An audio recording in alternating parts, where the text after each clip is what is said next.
J'ai toujours rêvé d'être acteur. On était une bande de gamins qui essayaient d'aller au plus haut. Quand je regardais Moussa dans Les Mortels, je me suis jamais dit, ouais, demain je vais tourner avec lui. Non, on a réalisé notre rêve hein, tous ensemble.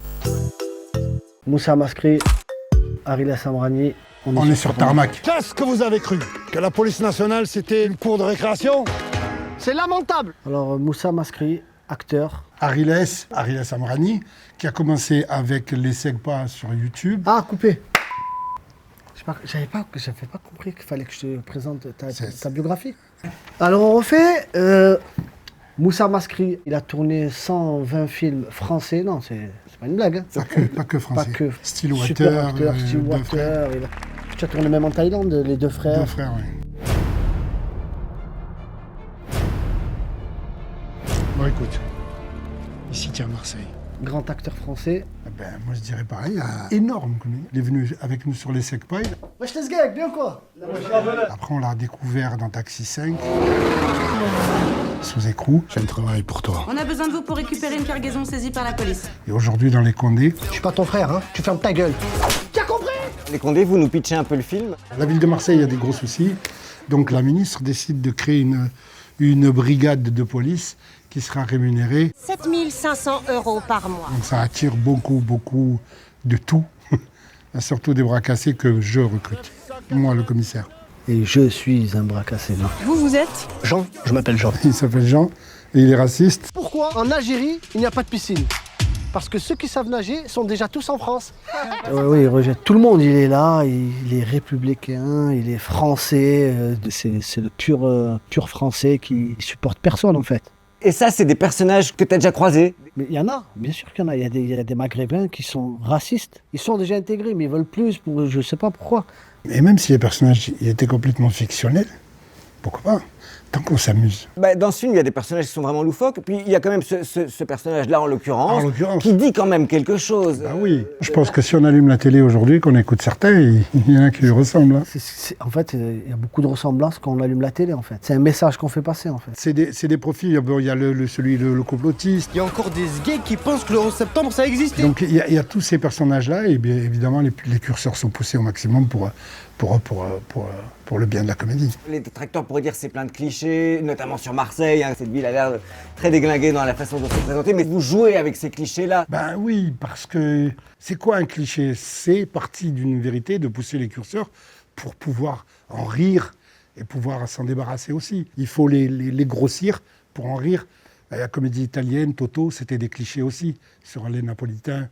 Donc voilà, on est dans cette veine-là, dans la pure tradition de la comédie et de la farce. Dans les médias, dans les informations, on montre toujours qu'à Marseille, il y a des règlements de compte, qu'à Marseille, c'est dangereux. Mais en fait, non, c'est pas ça Marseille. Marseille, c'est la plage, le beau temps, l'OM. C'est la plus belle ville de France pour moi. Si on écoute les discours qui sont tenus sur les plateaux télé, les clichés, c'est plutôt de ce côté-là qu'il faut aller les chercher. Et du coup, en faisant un film comme ça qui met en avant ces clichés, c'est une façon d'en rire, d'ironiquement... D'en rire et de s'en débarrasser, comme il a dit Moussa. De guérir de ça. Dire que Marseille va mal, c'est du pur fantasme. L'actrice principale de ce film, c'est Marseille. Une sacrée histoire, Marseille. C'est les portes ouvertes vers l'Afrique. C'est aussi la porte par laquelle l'Afrique rentre en Europe. Il y a ces mélanges de culture, il y a ces mélanges et puis il y a une sacrée histoire. Mais je pense que c'est pareil que Bruxelles, parce qu'il y a cette espèce d'amour-haine. En fait, dès qu'une ville a une âme, elle dérange et elle attire en même temps. Et Marseille, c'est ça aussi. Et puis, il y a l'Olympique de Marseille. En général, c'est des films qui sont secoués par la critique, on va dire. Quel est votre rapport avec cette critique? On s'en fout, du moment qu'on fait rigoler tous ceux qui viennent nous voir, c'est le principal. Moi, j'ai commencé, c'était la critique, les grands critiques. C'était hyper important. Ouais.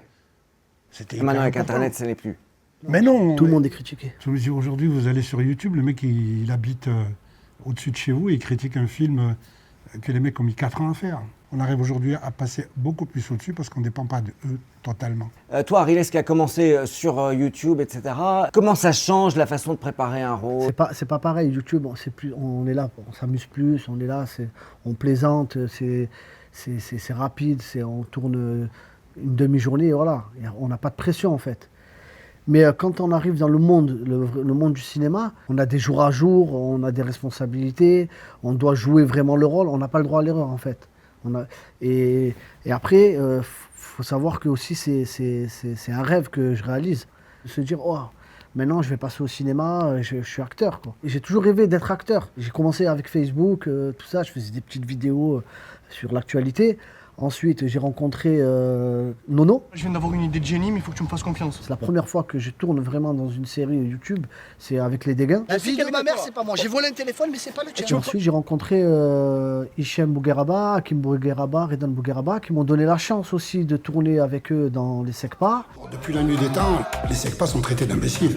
Ça va changer, ça. Non, vous serez toujours des imbéciles. Les SECPA 1, les SECPA 2, sous écrou. Oh, Aziz, fais-nous deux pâtes bolognaise, s'il te plaît, mon sang. Et ensuite, ils m'ont amené jusqu'au cinéma et on a réalisé notre rêve, hein, tous ensemble. Et en fait, on était une bande de gamins qui essayaient d'aller au plus haut. Et on a réussi à le faire tous ensemble. C'est ça qui est bien. Ensuite, il y avait Moussa aussi qui était là, qui venait, alors qu'il était déjà acteur, il était déjà très loin, pour nous aider, pour nous donner des conseils. Bon, c'est pour vous dire qu'il y a le ministre de l'Agriculture. Non, de la culture. Non, c'est ça, la culture, c'est la culture.